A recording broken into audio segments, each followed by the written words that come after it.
Hello everyone, welcome to Competition Guru, the #1 coaching centre of Chandigarh. और आज हम basically जिसके ऊपर फोकस कर रहे हैं वो है master cadre, Punjab master cadre. आप लोगों को पता है वो एग्जाम आने वाला है और हम उसमें साइंसेस में स्पेशली केमिस्ट्री का सिलेबस आज डिस्कस करेंगे। केमिस्ट्री का सिलेबस जिसमें मैं आपको पूरा डिटेल्ड उसका एनालिसिस बताऊंगी कि फिजिकल, ऑर्गेनिक, इनऑर्गेनिक जो केमिस्ट्री है उसमें क्या क्या चीजें आने वाली हैं, क्या क्या सिलेबस आने वाला है। जैसे आपको पता है कि मेडिकल एंड नॉन मेडिकल वाले दोनों बच्चों के लिए केमिस्ट्री इक्वली इंपॉर्टेंट रहता है। मेडिकल का अगर आप कॉम्बिनेशन की बात करते हो तो साथ में बॉटनी, जूलॉजी हो जाता है, लेकिन अगर आप नॉन मेडिकल की बात करोगे तो आपको पता है उसमें साथ में फिजिक्स एंड मैथ्स आ जाएगा, लेकिन केमिस्ट्री दोनों में आने वाला है ना। सो हम उसके बारे में डिस्कस करते हैं पहले। और इसके अलावा ये तो यहाँ पे तो आपको सिलेबस मिलेगा, इसके अलावा अगर आपको कोई भी और इन्फॉर्मेशन चाहिए होगी, लाइक ऑफलाइन एंड ऑनलाइन दोनों तरह की कोचिंग्स अवेलेबल है हमारे पास। स्टडी मटेरियल प्रोवाइड करते हैं, हमारे पास बुक्स हैं जिससे आप, जैसे ये हमारी मास्टर कैडर केमिस्ट्री की बुक है जो आप यहाँ से बाय कर सकते हो। यहाँ पे नंबर दिए होंगे तो आप उनके साथ कांटेक्ट कर सकते हो हमारी टीम के साथ, तो आप स्टडी मटेरियल भी बाय कर सकते हो। ठीक है, सो चलो स्टार्ट करते हैं सिलेबस के साथ। सिलेबस ऑफ केमिस्ट्री स्टार्ट करते हैं सबसे पहले फिजिकल केमिस्ट्री से। देखिए हम बात कर रहे हैं किससे, फिजिकल केमिस्ट्री से। देखो बेटा, अब आपको ये चीज पता है कि अगर आप तो नॉन मेडिकल के स्टूडेंट हो, नॉन मेडिकल के स्टूडेंट हो तो नॉन मेडिकल के स्टूडेंट का क्या बेनिफिट हो जाता है, उसके पास फिजिक्स, केमिस्ट्री एंड मैथमेटिक्स तीन चीजें होती हैं। और अगर आप मैथ्स की बात करोगे ना, तो फिजिक्स एंड मैथ्स की बात करोगे तो उन बच्चों को फिजिकल केमिस्ट्री ज्यादा अच्छी लगती है क्योंकि इसमें से न्यूमेरिकल्स आते हैं, है ना। और अगर दूसरी साइड पे आप चले जाओगे, मेडिकल वाले स्टूडेंट हो तो उनको ऑर्गेनिक एंड इनऑर्गेनिक में ज्यादा इंटरेस्ट है। पहली चीज एक जो मेन अपने दिमाग में बैठा के रखनी है वो ये है कि तीनों में से ना, जैसे आपको पता है 50 क्वेश्चंस आने होते हैं केमिस्ट्री के, है ना, तो तीनों में से इक्वल क्वेश्चंस आने हैं, मतलब 3 पार्ट्स में डिवाइड हो जाना है, वही 17, 16 ऐसा। हाँ, ये हो सकता है किसी बार एग्जामिनर ये कर ले कि वो ऑर्गेनिक में से 2 क्वेश्चन ज्यादा पूछ ले, किसी बार फिजिकल में से 2 ज्यादा पूछ ले, तो इट डिपेंड्स, लेकिन तीनों इक्वली इंपॉर्टेंट है। और अगर कोई पार्ट आपको वीक लगता है तो आप दूसरे दोनों को डोमिनेट करके उसको कवर भी कर सकते हो। केमिस्ट्री का ये भी प्लस पॉइंट है। चलो स्टार्ट करते हैं फिजिकल केमिस्ट्री। देखो 3 तरह का सिलेबस है, 11th, 12th and graduation. So basically हमें 11th से शुरू करेंगे, है ना। 11th में फिजिकल केमिस्ट्री का जो पहला चैप्टर होता है बेसिक प्रिंसिपल ऑफ केमिस्ट्री, जिसमें आपको क्या बताया जाता है कि मैटर क्या है, उसका नेचर क्या होता है, उसकी मेजरमेंट कैसे करते हैं, कौन कौन से लॉस उसको इफेक्ट करते हैं, मतलब गैसेस लॉ कौन कौन से हैं, जैसे यहाँ पे बात करी हुई है केमिकल कॉम्बिनेशंस के लॉस के बारे में। इसके अलावा डाल्टन ने जो एटॉमिक थ्योरी दी है उसके बारे में बात होती है। And the main point is from here like mole concept, that is very very important कि मोल कॉन्सेप्ट है जो उसके ऊपर क्वेश्चंस आपको देखने को मिलते हैं। मोल कॉन्सेप्ट इंपॉर्टेंट पार्ट हो गया। इसके अलावा जैसे आगे मोल कॉन्सेप्ट आ गया, empirical formula and molecular formula वाले क्वेश्चंस हो गए।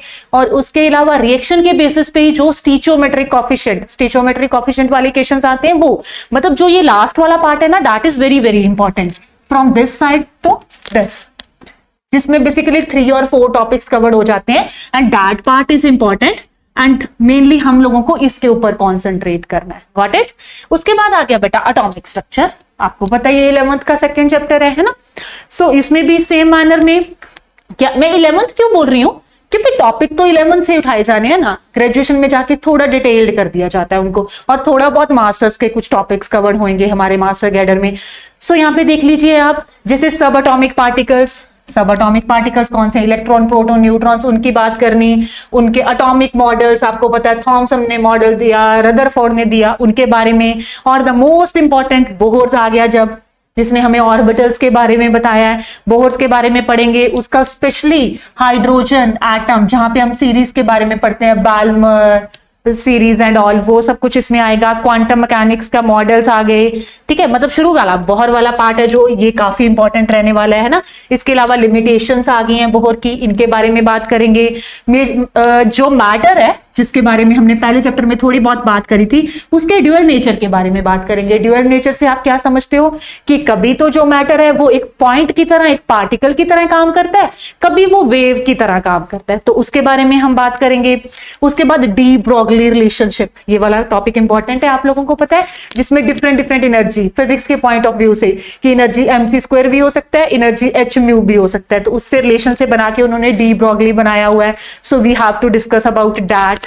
उसके बाद हाइजेनबर्ग अनसर्टेनिटी, देखो ये वाली टर्म आ रही है जो अनसर्टेनिटी, ये इधर भी आ रही थी, ऊपर भी कहीं है ना, यहाँ पे। सो इसका क्या मतलब हो गया? अनसर्टेनिटी बेसिकली क्या चीज है? अनसर्टेनिटी क्या है? जब आप किसी चीज की कोई एग्जैक्ट वैल्यू नहीं फाइंड कर पाते, है ना, सो उसकी एवरेज सी कोई वैल्यू फाइंड करते हो तो उसको अनसर्टेनिटी बोलते हैं, डिस्टॉर्शन काइंड ऑफ, है ना। सो वो हाइजेनबर्ग का आ गया। उसके अलावा quantum numbers, that is very very important. हमारे पास 4 क्वांटम नंबर का सेट है जिसके ऊपर डिस्कशन होनी है, सो वो वाला पढ़ा जाएगा। यहाँ पे बताया भी हुआ कौन कौन से, प्रिंसिपल, एंगुलर एंड मैग्नेटिक, और the third one is spin, जो यहाँ पे नहीं लिखा हुआ, स्पिन क्वांटम नंबर होता है, उनके सिग्निफिकेंस, जो हमारे ऑर्बिटल्स है, ऑर्बिटल्स कौन से, s p d and f, उन चारों ऑर्बिटल्स की जो शेप्स होती हैं, है ना, उनके ऊपर, उनके बारे में बताया जाता है। उसके बाद रूल्स फॉर फिलिंग, मतलब आपको पता है इलेक्ट्रॉनिक कॉन्फ़िगरेशन आप सीखते हो, फिर यहां से बड़ा इंपॉर्टेंट पार्ट शुरू हो जाता है, क्योंकि यहां से सारी कहानी घूमती है। कैसे कि जैसे कोई भी एलिमेंट है, उसका मैग्नेटिक कैरेक्टर पूछा गया, आगे कहां से इलेक्ट्रॉन लूज करते हैं, कहां से इलेक्ट्रॉन गेन करते हैं, वो आपको सब बेसिक्स इसी चैप्टर में सिखाया जाता है। अगर आपको ये सब पता है तो दैट मीन्स आप अच्छा परफॉर्म कर पाते हो, अगर नहीं पता तो हम ऐसे ऐसे सिली मिस्टेक्स करनी शुरू कर देते हैं, है ना। सो यहां से आ गया, फिर उसके बाद हंट्स रूल आ गया, पॉली आ गया, मतलब कंप्लीट फिल्ड ऑर्बिटल्स की इलेक्ट्रॉनिक कॉन्फ़िगरेशन है, किसको पहले फिल करना है, फिर कब ऐड करने हैं, each and everything is explained in this topic like atomic structure में। नाउ नेक्स्ट इज बेटा, हम चलते हैं states of matter. That is very simple topic, very very simple topic, जिसमें इंटरमॉलिक्यूलर फोर्सेस, मतलब सॉलिड, लिक्विड और गैसेस के बीच में फोर्सेस कैसी होती है। सॉलिड के लिए अलग सॉलिड स्टेट चैप्टर आ जाता है, लिक्विड एंड गैसेस की बात ज्यादा स्टेट्स ऑफ मैटर में करी जाती है। उसके लॉस बताए जाते हैं गैस के, Boyle's law, Charles law, Avogadro's law and all, है ना। इसके अलावा आइडियल गैस इक्वेशन, जिसको हम कहते हैं PV = nRT, that is the backbone of physical chemistry basically. इसके अराउंड बहुत सारे क्वेश्चंस, पूरी थर्मोडायनेमिक्स घूम जाती है कई बार हमारी। सो बेसिकली ये यहाँ से, फिर उसकी काइनेटिक थ्योरी या लिक्विफिकेशन ऑफ गैस, मतलब एक गैस है उसको आपने लिक्विड बनाना है, ठीक है, क्या करते हो उसके लिए, वो सारी बातें सॉलिड स्टेट में होने वाली है। उसके बाद आ गया बेटा chemical bonding and molecular structure. This topic is also very important, इसके ऊपर आप लोगों ने कॉन्सेंट्रेट करना ही करना है। इसमें आप लोगों को अच्छे से ये बताया जाता है कि कोवलेंट बॉन्ड क्या होते हैं, अच्छे से विद एग्जांपल्स, कोवलेंट बॉन्ड उसकी कंडीशंस क्या होती हैं, ठीक है, ऑक्टेट ने जो चीज बोली उसके लिमिटेशंस क्या रहे। नेक्स्ट इज आयनिक बॉन्ड कौन से होते हैं, जो आयनिक बॉन्ड है वो कब कब, जैसे कह देते हैं कि मेटल और नॉन मेटल के बीच में हमेशा आयनिक बॉन्ड बनता है, नहीं, ये कंडीशन कहीं ना कहीं एप्लीकेबल है, लेकिन फिर उसके बाद कुछ ना कुछ ऐसा होता है कि अगर ये वाली कंडीशंस को मेटल या ए वाली कंडीशंस को नॉन मेटल फॉलो करता है, फिर ही वो आयनिक बनाएंगे। तो वो कौन सी कंडीशंस हैं उनके बारे में एक्सप्लेन करा जाएगा। फजान्स रूल आता है इसके बीच में, that is very very important, जो कोवलेंट एंड आयनिक कैरेक्टर को बताता है कि कोवलेंट तो समझ लिया, आयनिक समझ लिया, लेकिन आपको कंपैरिजन करना पड़े कि किसका कोवलेंट ज्यादा अच्छा है और किसका आयनिक ज्यादा अच्छा है। सो वो आप यहां से देखते हो, गॉट इट। उसके बाद फिर क्या बात होगी, the main is the VSEPR theory, VSEPR, है ना, एरर है, वेस्पर थ्योरी। वेस्पर थ्योरी में आपको यह बताया जाता है कि अगर आपको एक स्पेसिफिक कंपाउंड दिया जाता है तो आपको उसकी स्ट्रक्चर कौन सी बनानी है। ये क्वेश्चन बहुत आता है कि what is the shape of this compound, क्या होने वाली है, ज्योमेट्री क्या होने वाली है, हाइब्रिडाइजेशन क्या होने वाली है। उसी सेम एक फॉर्मूला से आप हाइब्रिडाइजेशन भी फाइंड कर पाते हो, तो वो सब कुछ इसी चैप्टर में हम पढ़ते हैं। इसके अलावा और हम, हाँ, मॉलिक्यूलर ऑर्बिटल स्ट्रक्चर्स जो बनती हैं, जिसमें हम एक वो बड़ी सारी डायग्राम बनाते हैं, जिसमें बॉन्ड ऑर्डर निकालते हैं, स्टेबिलिटी की बातें होती हैं, ये सारे बहुत इंपॉर्टेंट क्वेश्चन है मास्टर कैडर के लिए, आपको पता है यहां से ही तो सारी बात होती है। मतलब कोई भी कंपटीशन हो उसमें से ये वाला क्वेश्चन बहुत बड़ा रोल प्ले करता है ना। सो यहां से आपको क्वेश्चंस आने वाले हैं। इसके बाद बेसिकली वही, जैसे मैंने कह दिया, bond order, bond length and bond energy, इन सब के बारे में बहुत अच्छी बात होने वाली है कि कौन किसका मतलब बॉन्ड ऑर्डर ज्यादा है, किसकी बॉन्ड लेंथ ज्यादा है, किसकी बॉन्ड एनर्जी ज्यादा है। यहाँ पे हमने बात करी थी जैसे फजान रूल की, तो उसके बारे में बताया जाता है ना। So basically each and every topic is important, but syllabus में मैं उन टॉपिक्स के ऊपर ज्यादा बात कर रही हूँ जो बहुत ज्यादा इंपॉर्टेंट है। बाकी सब तो लिखा हुआ है ना, सिलेबस तो आप यहाँ से कर सकते हो, हमारी टीम से आप पीडीएफ भी मंगवा सकते हो, कोई इतना फर्क नहीं पड़ता, बट मैं इंपॉर्टेंट टॉपिक्स कौन कौन से हैं उनके ऊपर ज्यादा कॉन्सेंट्रेट कर रही हूँ। नेक्स्ट आ जाओ बेटा, आगे बढ़े तो देखो नेक्स्ट आ गया बेसिक प्रिंसिपल्स। ठीक है, बेसिक, आपको पता है स्पेक्ट्रोस्कोपी, स्पेक्ट्रोस्कोपी तीनों में आती है, ऑर्गेनिक, इनऑर्गेनिक, फिजिकल, तीनों की स्पेक्ट्रोस्कोपी होती है, तीनों की अपनी अपनी उनकी डिमांड है ना। सो यहाँ पे हम फिजिकल की स्पेक्ट्रोस्कोपी की बात कर रहे हैं, रोटेशनल, वाइब्रेशनल, ASR होती है या रमन है, इलेक्ट्रॉनिक है, उन स्पेक्ट्रोस्कोपिस का क्या रोल है उसको डिटेल पढ़ना है हमने। इसके अलावा बाद आ गया हमारा टॉपिक थर्मोडायनेमिक्स, हम जिसमें हमने सिस्टम एंड सराउंडिंग के बारे में बात करते हुए ये बात करनी होती है कि कौन सी एक्सटेंसिव प्रॉपर्टी है, कौन सी इंटेंसिव प्रॉपर्टी है, कौन सा स्टेट फंक्शन है और कौन सा पाथ फंक्शन है। यहाँ पे स्टेट के साथ साथ एक और आ जाता होता है पाथ फंक्शन, कि कौन सा पाथ फंक्शन है उसके बारे में बात होनी है। उसके बाद ये बात होती रहेगी कि लाइक टाइप्स ऑफ प्रोसेसेस, मतलब कैसे कैसे टाइप्स हैं, है ना, कि first law of thermodynamics, concept of work, heat energy, internal energy, enthalpy, उनके बारे में, है ना। यहाँ पे heat capacity, this is, there is a error, this is heat capacity. So heat capacity के बारे में बात करनी है, मोलर हीट कैपेसिटी क्या होता है, Hess law of constant heat estimations, उसके बारे में बात करनी है। इंथैल्पी, किसी बॉन्ड को तोड़ना है उसके लिए कितनी एनर्जी चाहिए होती है उसके बारे में बात करनी है। बाकी आपको पता है फॉर्मेशन, एटॉमाइजेशन, सब्लिमेशन, ये वाले जो नॉर्मल कॉन्सेप्ट हैं हमें बेसिकली इनके बारे में काफी बात करनी है। इसके अलावा क्या है कि हमें बात करनी है कि डेल्टा जी, गिब्स एनर्जी, किसी भी सिस्टम की जो गिब्स एनर्जी है वो क्या रहेगी, उसकी इंट्रोपी क्या रहेगी, उसकी इंटरनल एनर्जी क्या रहेगी और उसकी इंथैल्पी क्या रहेगी। These are the 4 main topics that will be covered in thermodynamics, है ना, मेन यही चारों चीजें हैं। फिर उसके हिसाब से हम देखते हैं कौन सा जो सिस्टम है वो स्पॉन्टेनियस है, कौन सा नॉन स्पॉन्टेनियस है, कौन सा एट इक्विलिब्रियम है, उन्हीं कंडीशंस के बेसिस पे, है ना। और last one is equilibrium constant. So यहां पे जाके हम थर्मोडायनेमिक्स को रैप अप कर देते हैं। Now the next one is, next है इक्विलिब्रियम। देखिए बेटा, the next one is equilibrium. देखो इक्विलिब्रियम का मतलब क्या है, यहाँ पे meaning of equilibrium, concept of dynamic equilibrium, है ना। उनके बारे में हम देखते हैं कि इक्विलिब्रियम आपको पता, आप समझते हो जब रिएक्टेंट प्रोडक्ट में चेंज होना शुरू हो जाता है तो हम थोड़ी इक्विलिब्रियम की बात करनी शुरू कर देते हैं। यही इक्विलिब्रियम हमारा एक चैप्टर है केमिकल काइनेटिक्स, दोनों एक दूसरे के साथ रिलेट करते हैं। ये चैप्टर प्रिपेयर हो गया तो वो ऑटोमेटिकली अच्छा प्रिपेयर होना शुरू हो जाएगा। इसमें हमने क्या पढ़ना है, सॉलिड, लिक्विड एंड गैसेस के बीच में कैसे इक्विलिब्रियम है वो पढ़ना है। हेनरीज लॉ, जिसको हम, ये हेनरी वाला लॉ बेसिकली हम सोल्यूशन चैप्टर में ज्यादा पढ़ते होते हैं 12th वाले में, है ना। सो इक्विलिब्रियम के जो केमिकल प्रोसेसेस हैं, like law of chemical equilibrium है, इक्विलिब्रियम कांस्टेंट क्या होता है, उसके सिग्निफिकेंसेस क्या होते हैं, कौन कौन से फैक्टर हैं जो इक्विलिब्रियम कॉन्सेंट्रेशन को इफेक्ट करते हैं, pressure, temperature and effect of catalyst क्या पड़ता है, ठीक है, that is Chatelier's principle, that is very very important, le Chatelier's, इसके ऊपर कि अगर कॉन्सेंट्रेशन बढ़ा देंगे तो इक्विलिब्रियम की डायरेक्शन क्या होने वाली है, ये सब जो चीजें हैं ना ये ज्यादा इंपॉर्टेंट है ना।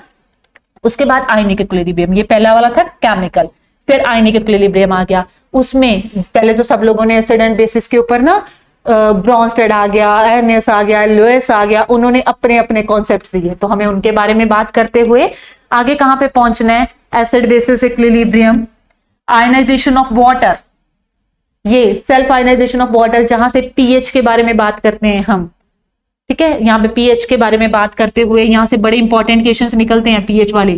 फिर उसके बाद कॉमन आयन इफेक्ट आ गया बेटा, hydrolysis of salts and their solutions, है ना, ये वाला हैंडरसन इक्वेशन करके इक्वेशन है जो वहां से पीएच के ऊपर बहुत सारे जो क्वेश्चंस आते हैं वो यहां से बनते हैं।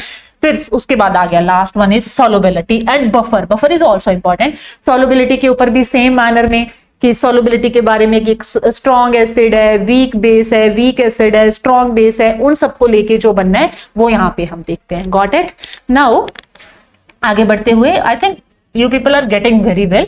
सो आगे चल रहे हैं 12th नंबर पे, redox reactions and electrochemistry. Redox reaction is a nominal topic और इलेक्ट्रोकेमिस्ट्री इज वेरी इंपॉर्टेंट। सो आपको पहले ये समझते हो कि ऑक्सीडेशन एंड रिडक्शन क्या होता है, फिर आप समझते हो रिडॉक्स रिएक्शंस क्या होती है जो आपको पता होती है। यहां से मेन पॉइंट शुरू हो जाता है ऑक्सीडेशन नंबर क्या होता है, जहां से मेन बात शुरू होनी है दैट इज कि ऑक्सीडेशन नंबर क्या होता है। ऑक्सीडेशन नंबर से हमारी मेन बात शुरू होती है। उसके लिए रूल्स हम सीखते हैं पूरा कि किसका ऑक्सीडेशन नंबर कब क्या लेना है ना। जैसे ऑक्सीजन जैसा है उसका ऑक्सीडेशन नंबर हमेशा सेम नहीं रहता, वो किस मेटल या किस नॉन मेटल के साथ अटैच है इट डिपेंड्स है ना, कि वो सिंपल ऑक्सीजन है या वो किसी परऑक्साइड फॉर्म में है या सुपर ऑक्साइड फॉर्म में है, तो आप लोगों को पता है उसका ऑक्सीडेशन नंबर बदलता जाता है।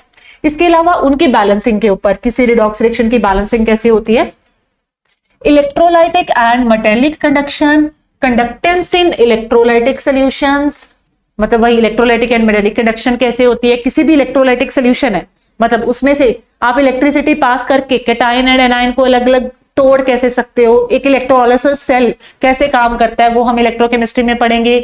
उनकी जो molar specific and molar conductivities होती हैं उनके बारे में बात करेंगे।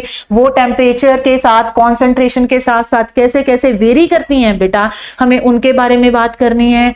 क्रॉस लॉ आ गया, this is important, got it. उसकी एप्लीकेशंस के ऊपर बात करते हुए, क्योंकि उसमें हम सॉल्युबिलिटी एंड और थिंग्स के बारे में बात कर सकते हैं। इसके बाद सेल्स आ गए, इलेक्ट्रोकेमिकल सेल्स जैसे प्राइमरी सेकेंडरी सेल्स होते हैं, जिसमें से electrolytic cell, galvanic cells, different type of electrodes use करते हैं।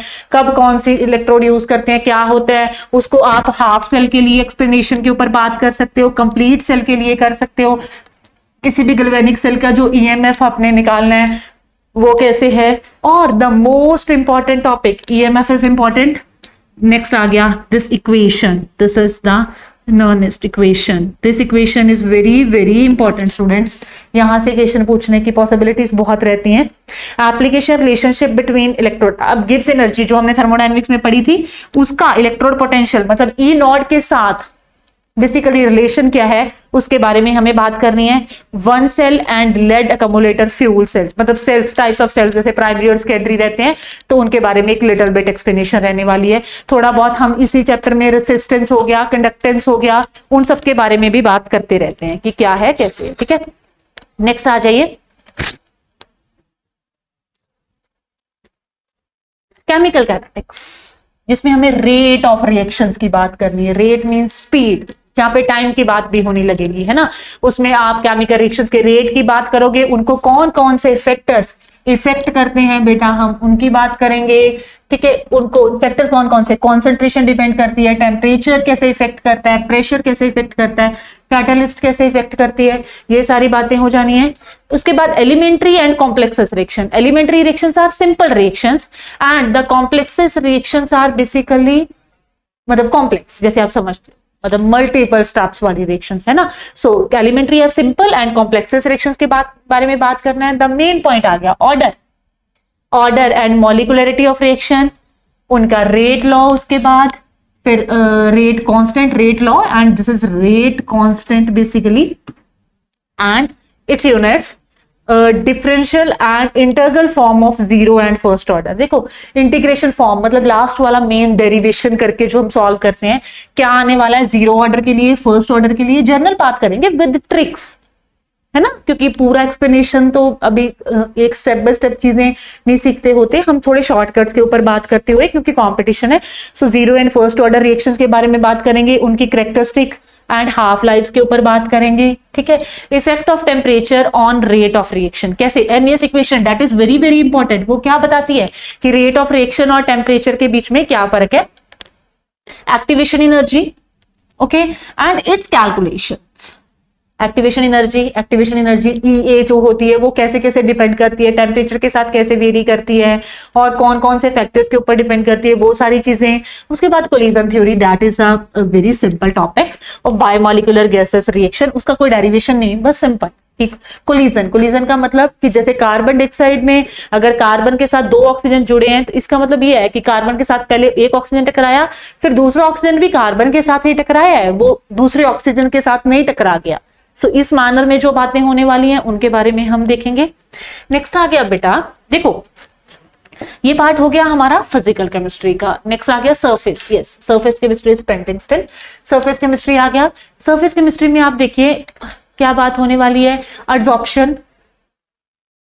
आपको पता है ये बहुत सिंपल सा है, एड्सॉर्प्शन, अब्सॉर्प्शन, फिजियोसॉर्प्शन, कीमियोसॉर्प्शंस, और उनकी जो कैरेक्टरिस्टिक्स हैं उनमें बहुत सारी एड्सॉर्प्शन आइसोथर्म्स आते हैं, जैसे ये वाला आ गया लेग्नर्स एंड फ्रेंडलिच आ गया। ठीक है, इसके अलावा बहुत सारे कोलाइड्स के बारे में, सस्पेंशंस के बारे में, उनकी क्लासिफिकेशंस, कौन सा लायोफोबिक है, कौन सा लायोफिलिक है, कौन सा लायोफोबिक है, मल्टी मॉलिक्यूलर, माइक्रोमॉलिक्यूलर, एसोसिएटेड कोलाइड्स हैं जो, उन सब के बारे में, मतलब कोलाइड्स के बारे में, और वो कौन कौन सी प्रॉपर्टीज दिखाते हैं, जैसे टिंडल इफेक्ट दिखाते हैं, आपको पता है इंपॉर्टेंट रहता है, ब्राउनिन मूवमेंट दिखाते हैं, दिस इज आल्सो इंपॉर्टेंट। उसके अलावा फिर आगे उनके डायलिसिस आ गया, कोगुलेशन आ गया, फॉर्टिफिकेशंस आ गया, इमल्शन एंड देयर कैरेक्टरिस्टिक्स, और ये सब चीजें हमने किसमें पढ़नी है, सरफेस केमिस्ट्री में। Got it? Now the next is number 15, solid states. ठीक है, सॉलिड स्टेट्स के ऊपर हम आगे। सो सॉलिड स्टेट में देखिए general characteristics of solid state में क्या पढ़ना है, जैसे स्टेट्स ऑफ मैटर में हमने गैसेस और लिक्विड के बारे में बात कर ली थी। सॉलिड स्टेट में बेटा हम किस बारे में बात करेंगे, सिर्फ सॉलिड्स के बारे में। अमॉर्फस होते हैं, क्रिस्टलाइन होते हैं, उनकी क्लासिफिकेशंस के बारे में पढ़ेंगे, फिर वो उनके लैटिस के बारे में, जैसे एक यूनिट सेल है और उसके आगे जो लेटर्स हैं यूनिट सेल्स के, क्लोज पैक्ड बनाते हैं, उनकी एफिशिएंसी कितनी है, और उनकी इम्परफेक्शन अगर आ जाए सॉलिड्स में तो उसका क्या इफेक्ट्स है, उसकी थोड़ी इलेक्ट्रिकल प्रॉपर्टीज और मैग्नेटिक प्रॉपर्टी, जिसमें हम पैरामैग्नेटिक, डायमैग्नेटिक, फेरोमैग्नेटिक, ये सब चीजें पढ़ते रहते हैं। That nominal is basically solid state. Okay, next आ गया concept of catalysis. It's important, very simple. Catalyst का काम क्या है, खुद ना पार्टिसिपेट करके रेट ऑफ रिएक्शन बढ़ाना है ना। सो वो क्या है, वो दो टाइप के हैं, कहते हैं होमोजेनियस एंड हेट्रोजेनियस, और हम देख लेंगे उनके बारे में कि क्या फर्क पड़ता है। ये सिंपल सा टॉपिक एक रह जाएगा। उसके बाद आ गया सोल्यूशंस, जैसे हमने वहां पे बात करी थी कि हेनरीज की बात भी सोल्यूशन में ज्यादा होती है, क्योंकि ये जो सॉल्युबिलिटी के कॉन्सेप्ट है, एक लिक्विड और सॉलिड के सॉल्युबिलिटी, एक लिक्विड और सॉलिड, एक लिक्विड और गैस के बेसिकली जो सॉलिड के कॉन्सेप्ट, सॉल्युबिलिटी के कॉन्सेप्ट्स है, that was given by Henry, है ना। सो हम उसके बारे में, टेस्ट सॉल्यूशंस कितने टाइप्स के हो जाते हैं उनके बारे में, इसमें मेन आ जाती है हमारी colligative property. Ideal and non ideal solution no doubt हम पढ़ते रहते हैं। मेन टॉपिक यहाँ से हमारी 4 कॉलिगेटिव प्रॉपर्टीज हैं, इनके बारे में बात करते हुए इनका मॉलिक्यूलर मास या इनमें अबनॉर्मल मॉलिक्यूलर मासेस को कैसे फाइंड करते हैं, और इसमें एक टॉपिक आ जाता होता है वांट ऑफ फैक्टर, है ना, वांट ऑफ फैक्टर, डिसोसिएशन और एसोसिएशन वाला। तो बेसिकली बेटा उसके बारे में बात करते करते हम सॉल्यूशंस को क्या कर जाते हैं, कवर्ड कर जाते हैं। Now the next one is, आ गया हमारा यहाँ पे फिजिकल केमिस्ट्री हो गया हमारा कवर्ड। हमने सब जान लिया कि फिजिकल केमिस्ट्री में से कौन कौन से टॉपिक आने वाले हैं, है ना। न्यूमेरिकल बेस्ड क्वेश्चंस आ सकते हैं उसमें से, ठीक है, कुछ भी मतलब वैल्यू बेस्ड क्वेश्चंस जो होते हैं वो उसमें से आते हैं। अब आ गया हमारा inorganic chemistry, that is little but exceptional point of chemistry, है ना, जिसमें से एक्सेप्शन के साथ रिलेटेड, जिसमें हमने एसपीडीएफ चारों ब्लॉक्स की बात करनी है, कोऑर्डिनेशन कंपाउंड्स की बात करनी है, तो वो क्या रह जाएगा हमारा इनऑर्गेनिक केमिस्ट्री। बात करते हैं इनऑर्गेनिक केमिस्ट्री के बारे में। सबसे पहले आ जाओ केमिकल पीरियोडिसिटी। ठीक है, इसमें केमिकल पीरियोडिसिटी वही आ गया, आपको मॉडर्न पीरियोडिक टेबल कैसे बना, ठीक है, लॉस कौन कौन से दिए गए, कौन से लॉ के बाद कहां से टेबल बना, आपको उसके बारे में बात करते हुए पहुंच जाना है कहां पे, एस एंड डी ब्लॉक, मतलब S P D F, S P लिखा ही हुआ, P D and F block के जो एलिमेंट्स हैं उनके बारे में बात करनी है, उनके पीरियोडिक ट्रेंड्स, मतलब किधर को जाते जाते पीरियोडिक ट्रेंड्स, प्रॉपर्टीज हैं आपको पता है, atomic mass, metallic character, non metallic character, ionisation enthalpy, electronegativity, electron gain enthalpy, वो जो सारी चीजें हैं, है ना, वो किधर को जाते जाते इंक्रीज होती हैं, किधर को जाते जाते डिक्रीज होती हैं, वो सारे ट्रेंड्स हमने पढ़ने हैं। उनकी ऑक्सीडेशन स्टेट या उनकी केमिकल रिएक्टिविटी, केमिकल रिएक्टिविटी बोले तो कि लाइक आप जब किसी और एलिमेंट के साथ वो रिएक्ट करते हैं, कभी नॉन मेटल के साथ कभी मेटल के साथ, तो वो जो खुद हैं वो कैसा बिहेव करते हैं, दैट इज बेसिकली उनका क्या हो गया, केमिकल रिएक्टिविटी हो गया। उसके बाद आ गया general principles and process of isolation of matters, ये हमारा मेटलर्जी वाला पार्ट है, माइनिंग वाला, आप लोग समझते हो इसमें कि किसी भी मिनरल्स क्या होते हैं, ओर्स क्या होते हैं, और जो हम अर्थ क्रस्ट में से माइनिंग के थ्रू किसी मेटल को निकालते हैं, तो उस मेटल को निकालने के लिए कौन कौन से स्टेप्स हमें फॉलो करने पड़ते हैं, है ना, कि लाइक अगर वो मेटल कैसा है देखना पड़ता है, आयरन निकाल रहे हो आप या गोल्ड निकाल रहे हो, उसके हिसाब से इसका बॉइलिंग पॉइंट या मेल्टिंग पॉइंट क्या होएगा, इट डिपेंड्स। सो अकॉर्डिंगली यहाँ पे क्या होएगा, स्टेप्स कौन कौन से इन्वॉल्व होते हैं उनके बारे में बात होएगी, कि उनके लिए बहुत, अब हमने जैसे बात कर ली है कि अलग अलग होंगे तो उनके ऊपर अलग अलग तरह के मेथड लगेंगे, जैसे एल्यूमिनियम हो गया, कॉपर हो गया, जिंक हो गया, आयरन हो गया, उनके बारे में उनके कौन कौन से केमिकल और इलेक्ट्रोलाइटिक, मतलब उनको सेपरेशन के लिए कौन कौन से मेथड यूज होंगे, उनकी रिफाइनिंग के लिए स्पेशली कहते हैं कि इन ये वाले एलिमेंट्स के ऊपर आपने कॉन्सेंट्रेशन करना है, आयरन हो गया, एल्यूमिनियम हो गया, कॉपर हो गया, जिंक हो गया, है ना, there is a little error in iron. Thermodynamics and electrochemical principles, simply कि डिफरेंट डिफरेंट नाम आएंगे प्रिंसिपल्स के, है ना, कौन सा प्रिंसिपल किसके ऊपर लगेगा, कौन सा मर्करी के लिए काम करेगा, कौन सा जिंक के लिए करेगा, कौन सा एल्यूमिनियम के लिए करेगा, so we will discuss about that. Okay, now next one is hydrogen.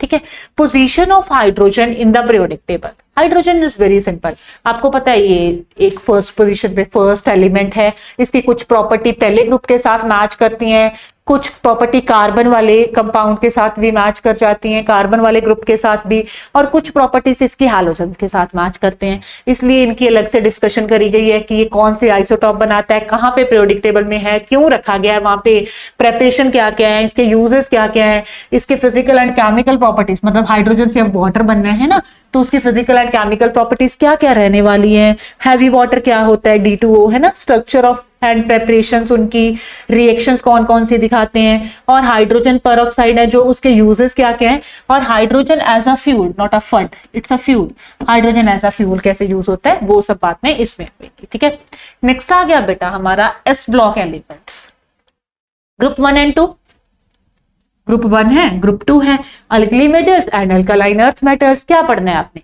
Same, सबके फिजिकल प्रॉपर्टीज पढ़नी है, सबके केमिकल प्रॉपर्टीज पढ़नी है, वो कैसे कैसे कंपाउंड्स बनाते हैं, कौन कोवलेंट है, कौन आयनिक है, जैसे मैंने कहा था केमिकल बॉन्डिंग इज इंपॉर्टेंट, तो यहाँ पे आके उसने अपना रोल प्ले कर देना है ना।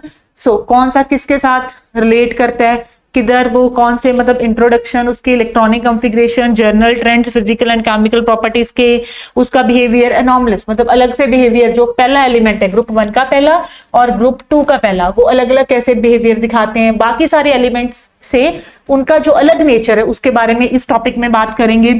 वो डायगोनल रिलेशनशिप में क्या करते हैं उसके बारे में बात होगी।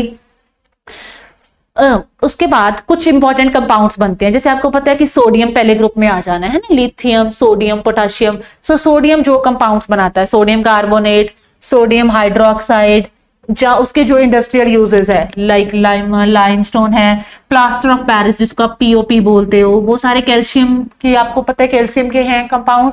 सो उनके बारे में बात करते हुए उनकी बायोलॉजिकल जो सिग्निफिकेंसेस हैं, थोड़े बायोलॉजिकल यूजेस किसके, सोडियम के, पोटाशियम के। This is magnesium and this is calcium Ca. So इन सब के बारे में बात, ठीक है, got it? Now go for the next one. Next आ जाओ बेटा पी ब्लॉक एलिमेंट्स के लिए, है ना। पी ब्लॉक एलिमेंट्स के लिए क्या क्या बात है, जैसे ग्रुप 13 से लेके 18 तक पी ब्लॉक के एलिमेंट्स है। सेम मैनर में बेटा उन वो कौन से, जैसे कार्बन है उनमें आपको पता है एलोट्रॉप्स भी दिखाता है, उसके जो जो जिसका स्पेशल है, एलोट्रॉप्स के बारे में, हैलोजेंस आ जाएंगे, उनकी इलेक्ट्रॉनेक्टिविटी ज्यादा होती है, उसके बारे में थोड़ी बात होती रहेगी। 18 ग्रुप आ जाएगा जो इनर्ट गैसेस है, पर उनमें से एक है ज़ैनॉन जो कंपाउंड बनाता है, वो क्यों बनाता है, कैसे बनाता है, वो सारे, और उनकी स्ट्रक्चर्स जो जो भी वो बनाते हैं, उनकी प्रॉपर्टीज, ऊपर से नीचे जाते जाते कैसा बिहेवियर दिखाते हैं। उसमें स्पेशली बोरोन एंड एल्यूमिनियम के बारे में पहले 2 ग्रुप्स में बात करते हुए, जिसमें बोरिक एसिड, उनके जो बोरन ट्राइफ्लोराइड्स, एल्यूमिनियम क्लोराइड, जो ये वाले एलम्स, जो ये वाले कंपाउंड्स बनाते हैं, वो क्यों बनाते हैं, कैसे बनाते हैं, बाकी एलिमेंट्स क्यों नहीं बनाते, वो सब बातें करेंगे हम। उसके बाद properties and uses of nitrogen and phosphorus, allotropic form, structure and uses of ammonia, nitric acid, it's not add, nitric acid and PCl3, this is wrong, this is PCl5, इनके बारे में बात करेंगे। Structures of oxides of phosphorus, phosphorus के जो oxides होते हैं, phosphorus के ऑक्साइड्स आपको पता है ना, P2O5 या इस तरह के जो ऑक्साइड्स हैं उनके बारे में, preparation and properties, structures and uses of argon,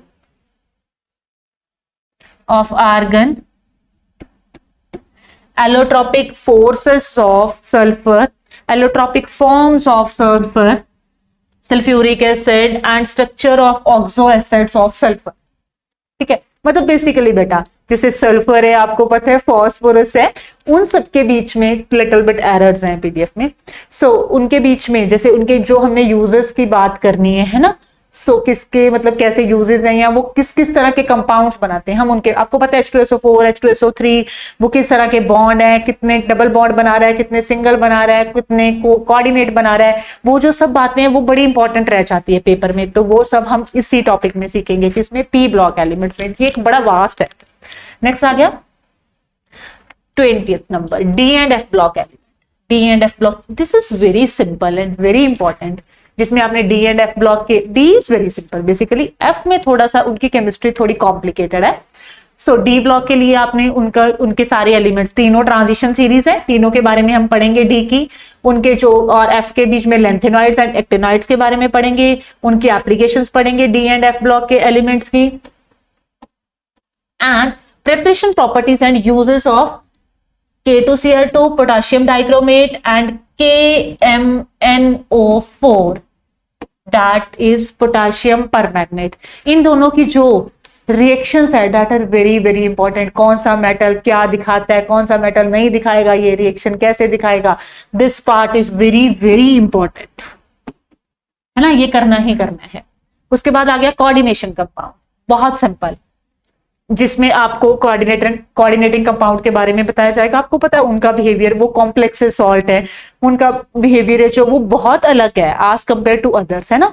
सो उसके बीच में हमें क्या बताया जाने वाला है कि कोऑर्डिनेशन कंपाउंड्स क्या होते हैं, कैसे बनते हैं, पानी में डालने पे वो घुलते क्यों नहीं है ना, और उनकी जो सबसे पहले वर्नर थ्योरी जिसमें उसकी प्राइमरी एंड सेकेंडरी उसके बारे में बताया जाता है कि प्राइमरी कौन सा है, सेकेंडरी कौन सा है, उसके बारे में बताया जाएगा। इसके अलावा उनके जो IUPAC नेम है, उनका नॉमेनक्लेचर है, कंपाउंड्स, आइसोमेरिज्म्स हैं, उन कैसी बॉन्डिंग दिखाते हैं, मतलब जैसे आपने उनके पूरे आइसोमर्स पढ़ने हैं, ऑप्टिकल, ज्योमेट्रिकल, किस किस तरह के, दैट आर वेरी इंपॉर्टेंट, उनमें से क्वेश्चन आता है ना। सो कौन से दिखाता है, ट्रांस दिखाता है, कौन ऑप्टिकल दिखाएगा, कौन नहीं दिखाएगा, इनके कलर्स के ऊपर बातें होती हुई, इनकी मैग्नेटिक प्रॉपर्टीज के ऊपर बात होती हुई, इनके कोऑर्डिनेट कंपाउंड्स हैं जो उनकी क्वालिटेटिव एनालिसिस उनके ऊपर पूरा, वो मेटल एंड बायोलॉजिकल सिस्टम में उनका, और उसके बाद आ गया ऑर्गेनो मेटेलिक कंपाउंड्स। और आपको पता है कोऑर्डिनेशन कंपाउंड में वो दोनों theories, CFT crystal field theory and VBT valence bond theory, है ना, उन दोनों थ्योरीज के ऊपर बहुत जरूरी बात होगी। इसके अलावा ऑर्गेनो मेटेलिक इन होमोजेनियस कैटालिसिस, मेटल क्लस्टर्स वगैरह के बारे में थोड़ी बात हुई। डन। नेक्स्ट आ गया बेटा, देखो बेटा नेक्स्ट आ गया हमारा इन्वायरमेंटल केमिस्ट्री, है ना। Environmental chemistry is very simple, आप लोगों को पता है, जिसके बारे में आपने क्या देखना है कि एटमॉस्फेरिक, मतलब एटमॉस्फेयर के बारे में, environment pollution, atmospheric, water, soil pollution क्या है, एटमॉस्फेरिक पोल्यूशन में ट्रोपोस्फेरिक, स्ट्रेटोस्फेरिक, आपको पता लेयर्स हैं जो ट्रोपोस्फेरिक, उनके बारे में बात करते हुए मेन क्या है, हमारे पोल्यूटेंट्स, हमारे केमिस्ट्री के पोल्यूटेंट्स, मतलब जब उनमें ज्यादा कार्बन, ज्यादा नाइट्रोजन या ज्यादा सल्फर मिक्स हो जाता है तो उससे क्या होना है ना, वो चीज हमें देखनी है। उसके अलावा उनके sources, harmful effects and prevention, मतलब जो ग्रीन हाउस इफेक्ट है, आपको पता है ग्लोबल वार्मिंग है, उसका क्या है, एसिड रेन, अब हमारी केमिस्ट्री वाला एसिड ज्यादा बढ़ जाएगा तो एसिड रेन होनी है, सो ये पोल्यूशन भी हमारे ही से आने वाला है, सो इसके बारे में पढ़ेंगे, है ना। इसके अलावा देखो smoke, dust, smoke and fumes, उनका क्या रोल है उसके बारे में पढ़ते हुए मिस्ट हो गया। इसके अलावा harmful effects and prevention, stratospheric pollution, formation and breakdown of ozone, ozone की ब्रेकडाउन कैसे होती है, उस लेयर की डिप्लेशन कैसे है, ठीक है। वाटर पोल्यूटेंट्स, मतलब मेजर पोल्यूटेंट्स कौन कौन से हैं, और पैथोजेंस, कौन से होते हैं पैथोजेंस, जो disease causing bacteria and viruses होते हैं, वो उनका ऑर्गेनिक वेस्ट है, जो उनके पोल्यूटेंट्स, उनका हार्मफुल इफेक्ट क्या पड़ने वाला है, प्रिवेंशंस क्या आने वाली हैं, soil pollutions, major pollutants such as pesticide, insecticides जो है हमारे, हार्बिसाइड्स हैं, फंगिसाइड्स हैं, उनके बारे में बात करनी है। and their harmful effects and preventions also, ठीक है. Then strategies to control environmental pollution and activation analysis. Environment producer जो पोल्यूशन है उसको कंट्रोल करने के लिए हम क्या प्रिवेंशन, क्या स्ट्रैटेजीज अप्लाई करेंगे, उन सब के बारे में. दैट इज सिंपल पार्ट है ना. एनवायरमेंटल केमिस्ट्री तो हमारे लिए it's nominal thing. Now next one is analytical. Analytical chemistry में हम आ जाएंगे, ठीक है. एनालिटिकल केमिस्ट्री में देखिए बेटा क्या है. एनालिटिकल केमिस्ट्री में क्या पढ़ने वाले हैं हम, वही स्पेक्ट्रोस्कोपिक, इलेक्ट्रो एंड थर्मो. जो स्पेक्ट्रोस्कोपिक वाला पार्ट है वो आ जाएगा. सेपरेशन टेक्निक्स क्या होती हैं, एनालिटिकल मेथड्स क्या लगते हैं, उनके बारे में बात करना है. फिर bio inorganic chemistry, that is also very simple, कि फोटो सिस्टम्स है, nitrogen fixation, phosphorin and metalloenzymes वगैरह के बारे में, या ऑक्सीजन ट्रांसपोर्ट इलेक्ट्रॉन. ये सिंपल से टॉपिक्स हैं जिनके बारे में बात करनी है. फिर हमारे वही फिजिकल कैरेक्टराइजेशन ऑफ इनऑर्गेनिक, मतलब जैसे हमने स्पेक्ट्रास उधर पढ़े थे, IR हो गया, रमन हो गया, NMR आ गया, और वो सब स्पेक्ट्रास के बारे में इधर से फिर पढ़ना है हमने, ठीक है, कि कौन सा क्या है, इलेक्ट्रॉन स्पेक्ट्रोस्कोपी, माइक्रोस्कोपिक टेक्निक्स वगैरह, इन सब के बारे में हम फिर से यहां पे बात करेंगे. नेक्स्ट आ गया हमारा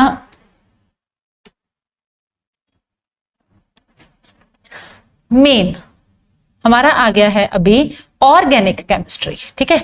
ऑर्गेनिक केमिस्ट्री में आप आ जाइए. सबसे पहले मेथड्स दे दिए उन्होंने, है ना. Purifications and characteristics of organic compound, मतलब सब्लिमेशन, जो डिस्टिलेशन, हम 11th की केमिस्ट्री में ये फर्स्ट चैप्टर में जो केमिस्ट्री का ऑर्गेनिक का फर्स्ट चैप्टर होता है, हाइड्रोकार्बन से पहले वाला, some basic concept of organic chemistry में हम GOC बोलते हैं जिसको, जर्नल ऑर्गेनिक केमिस्ट्री, उसमें पढ़ते हैं. एक्सट्रैक्शन, क्रोमेटोग्राफी, उसके प्रिंसिपल, एप्लीकेशंस, उसकी qualitative analysis and quantitative analysis, है ना. इन सब एलिमेंट्स के लिए मतलब आप डिटेक्ट कैसे कर सकते हो कि इसमें नाइट्रोजन है, सल्फर है, या फॉस्फोरस है, या उनके एस्टिमेशंस वगैरह, उनके बारे में बात करनी है. Calculations of empirical molecular formula, ये सब चीजें तो हमने पीछे वाली में पढ़ ली हुई है ना. सो यहाँ पे ये ऐसे दिया हुआ है, मतलब ये तो फिजिकल केमिस्ट्री का हमारा पार्ट हो गया. Problems in organic qualitative analysis, उनके बारे में बात करेंगे. नेक्स्ट आ गया some basic concept of organic chemistry, ठीक है. ऑर्गेनिक केमिस्ट्री के बेसिक कॉन्सेप्ट क्या है, कार्बन, उसकी हाइब्रिडाइजेशन, ऑर्गेनिक कंपाउंड है जो कार्बन, उस कौन कौन से फंक्शनल ग्रुप होते हैं, हम उनकी इलेक्ट्रॉनिक कॉन्फ़िगरेशन सीखते रहते हैं, उनके electronic configuration not IUPAC name सीखते रहते हैं, उनके वो किस किस तरह के बॉन्ड बनाते हैं, होमोलिटिक, हेटेरोलिटिक, फ्री रेडिकल्स क्या होते हैं, मतलब सारे हमारे इंटरमीडिएट्स. फ्री रेडिकल्स क्या होते हैं, कार्बोकैटायंस क्या होते हैं, कार्बोएनायंस क्या होते हैं, stability of carbocations, free radicals, electrophiles and nucleophiles, वो सब चीजें. Electrophiles are positive charge species, nucleophiles are negative charge species. इन सब चीजों के बारे में जो बातें होने वाली है ना, वो हम करने वाले हैं इसमें, है ना. इलेक्ट्रॉनिक डिस्प्लेसमेंट मेथड्स, आपको पता है that are very very important. Organic इनके अराउंड घूमती है. जब ये चैप्टर हमारा खराब हो जाता है ना, तो पूरी ऑर्गेनिक ही खराब हो जाती है, जिसमें हमें इंडक्टिव इफेक्ट क्या होता है, इलेक्ट्रोमेरिक इफेक्ट क्या होता है, रेजोनेंस एंड हाइपर कॉन्जुगेशन क्या होता है, इन सब चीजों के बारे में ज्यादा बात करनी होती है ना. सो नेक्स्ट आ जाओ. नेक्स्ट आ गया chemistry of hydrocarbon. Same hydrocarbons, what are hydrocarbons, alkanes, alkenes and alkynes, है ना. मैं थोड़ा ओवरव्यू जर्नली दे देती हूँ. अल्कीन्स एंड अल्काइंस एंड मतलब सैचुरेटेड एंड अनसैचुरेटेड. अल्काइंस उनकी बात हो जानी है. फिर वो किस किस तरह के आइसोमेरिज्म शो करते हैं, उनके IUPAC नेम क्या होते हैं, वो आइसोमर कैसे कैसे ज्योमेट्रिकल कौन शो करता है, और अल्केन्स जैसे नहीं करते. अल्केन्स को पैराफिन्स बोलते हैं, अल्कीन्स को ऑलिफिन्स बोलते हैं, क्यों बोलते हैं, कैसे बोलते हैं. या इसके अलावा एडिशन ऑफ हाइड्रोजन, मतलब जो भी उनकी केमिकल रिएक्शन, जैसे अजोरोलाइसिस वगैरह आ गई है ना, that are very important. Markovnikov rule, उनकी हम जो केमिकल रिएक्शंस है वो कैसे कैसे दिखाते हैं, उनकी हेलोजिनेशन, नाइट्रेशन, उनकी जो फ्रिडल क्राफ्ट अल्काइलेशंस की रिएक्शंस होती हैं बेसिक्स, उनके बारे में हम इसके बीच में बात करेंगे, ठीक है.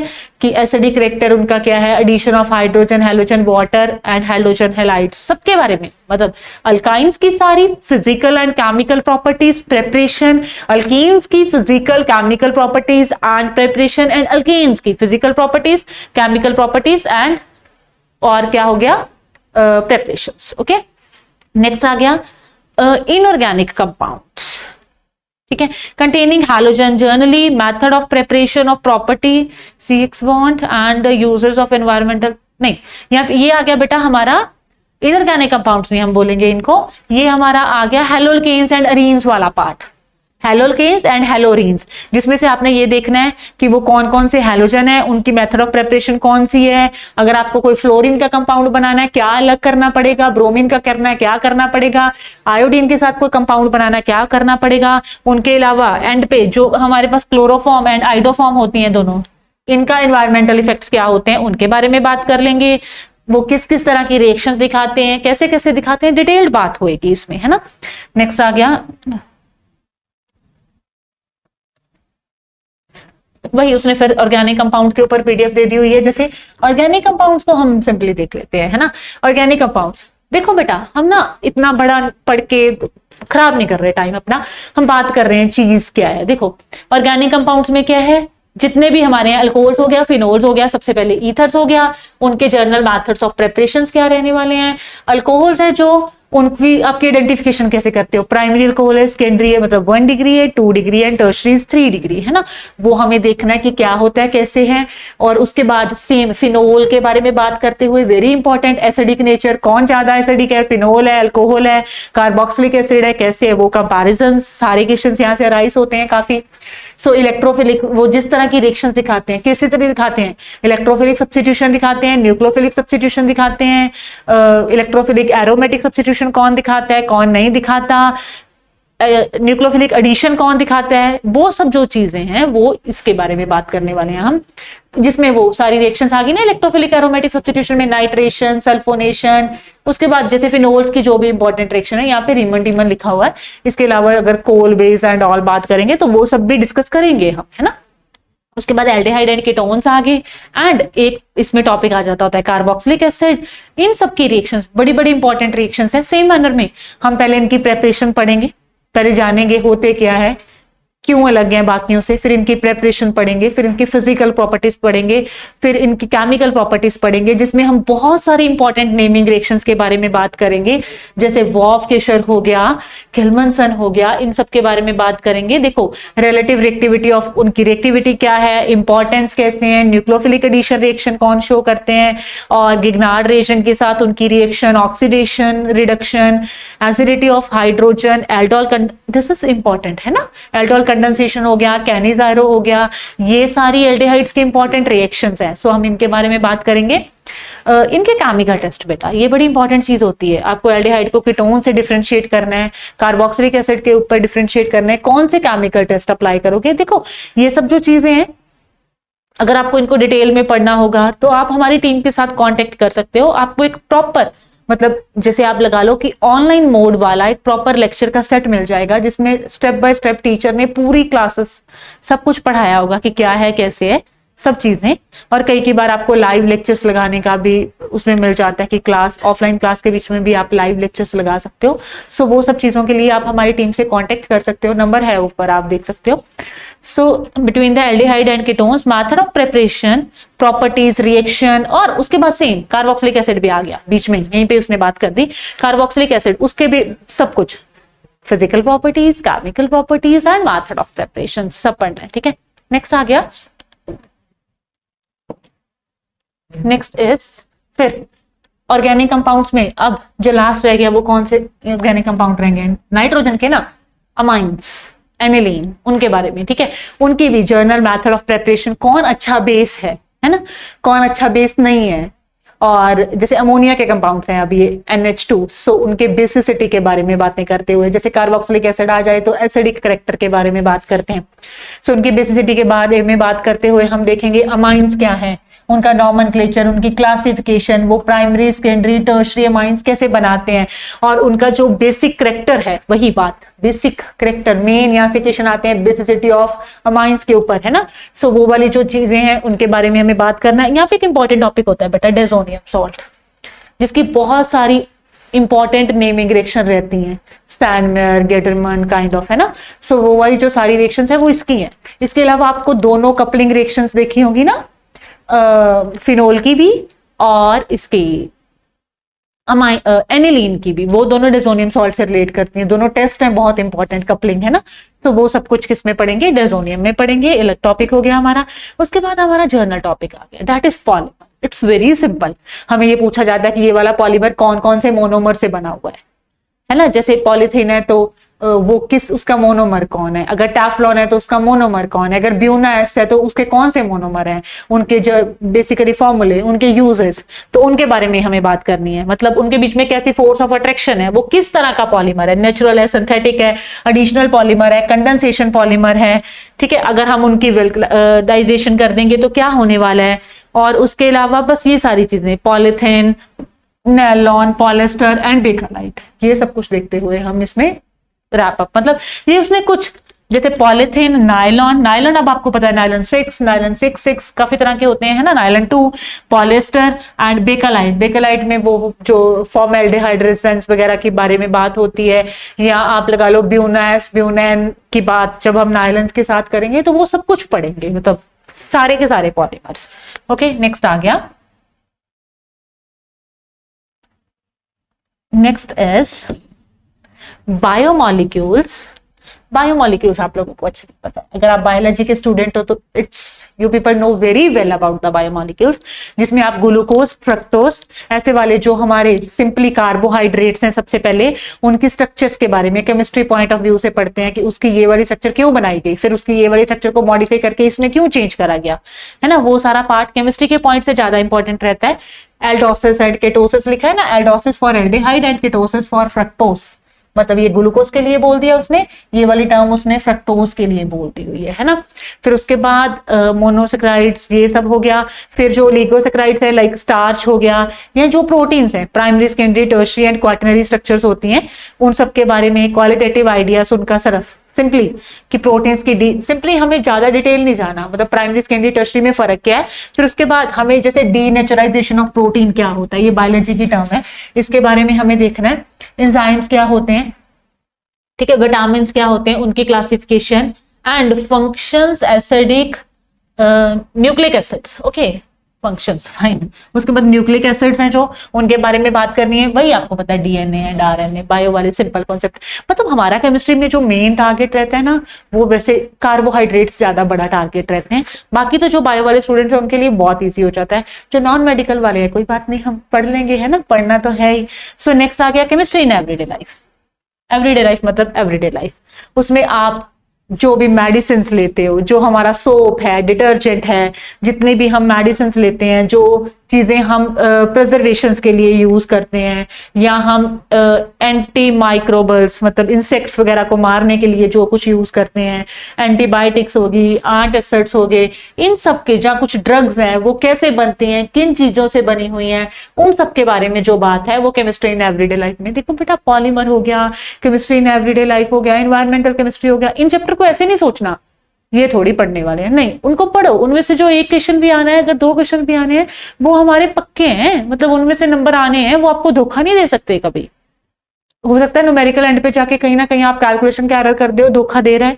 ऑर्गेनिक रिएक्शन कई बार आपको थोड़ा मैथड ऊपर नीचे हो गया, ये तो बहुत सिंपल है ना, ये पक्का करके जाने होते हैं।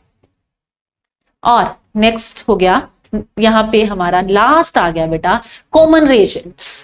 ऑर्गेनिक में आपको पता ही है बड़ा इंपॉर्टेंट रोल प्ले करते हैं कि कौन कौन से सिंपल रिएजेंट्स यूज होते हैं। सिंपली जैसे इस रिएक्शन को इसमें चेंज करना है, कौन से रिएजेंट यूज करने हैं, उन रिएजेंट्स के ऊपर मेन कॉन्सेंट्रेट करना। ऑर्गेनिक की सिलेक्टिव ट्रांसफॉर्मेशन है, उनके बारे में बात करना कि कीमो सिलेक्टिविटी क्या होती है, रिजियो सिलेक्टिविटी क्या है, प्रोटेक्टिंग ग्रुप कौन कौन से हैं। ये हो गया स्टीरियो केमिस्ट्री का पार्ट ना, जैसे स्टीरियो सिलेक्टिव, एनेंशियोमर, डाई स्टीरियोमर्स, उन जो हैं आइसोमर, उन सब के बारे में बात करेंगे। ऑर्गेनिक कंपाउंड्स के जो थोड़े physical character, same physical characters मतलब उनकी स्पेक्ट्रोस्कोपी, IR, UV, NMR, मन, वो सब, and principle related to practical chemistry. अब आपको पता है ऑर्गेनिक में प्रैक्टिकल केमिस्ट्री तो ऑर्गेनिक ही है कि इस टेस्ट ट्यूब में ये गोल दो, वो कर दो, वो सब कुछ इसमें मिलेगा आपको, ठीक है। अब होपफुली आप लोगों को अच्छे से समझ आया होगा कि कैसे ऑर्गेनिक क्या है, इनऑर्गेनिक क्या है, फिजिकल क्या है, उसी मैनर में बेटा अपने हिसाब से उसको अपने प्रिपेयर करना है। और अगर आप लोगों को मतलब कोई भी स्टडी मटेरियल या कुछ भी चाहिए, इसके रिलेटेड लेक्चर्स चाहिए, तो आप लोग कांटेक्ट कर सकते हो, हम लोगों से अप्रोच कर सकते हो। हमारी चंडीगढ़ ब्रांच से आपको ऑनलाइन ऑफलाइन सब मटेरियल मिलेगा। सिर्फ ये नहीं है कि सिर्फ साइंसेस से रिलेटेड या सिर्फ केमिस्ट्री से रिलेटेड, लाइक आप फिजिक्स या बायोलॉजी, इसके अलावा आप इंग्लिश, हिंदी या और भी जो सब्जेक्ट्स होते हैं, सोशियोलॉजी एंड ऑल, उन सब के लिए भी कांटेक्ट कर सकते हो। ठीक है, होपफुली आप लोगों का अच्छा रहा होगा ये सारा सेशन, और हम आगे मिलेंगे एक अच्छी वीडियो के साथ, कुछ लेक्चर्स बनाएंगे डिफरेंट डिफरेंट टॉपिक्स के ऊपर, आपको मिलेंगे हमारे यूट्यूब चैनल के ऊपर, वो आप देख सकते हो। Okay, thank you.